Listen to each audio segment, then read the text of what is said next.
ryiza dawe mweranda uyu mukate n'icimburwa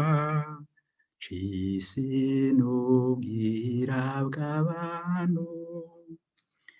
wakiruhezagire rungika umuhoza gutyo ucika imfungurwa y'ubwami bw'ijuru ryiza dawe mweranda uyu mubinyu n'icimburwa c'umuzabibu n'ubwira bwacu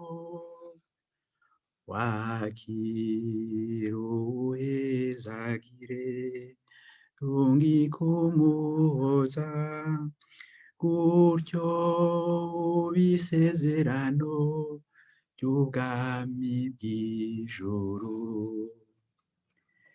yagize ati igihe cose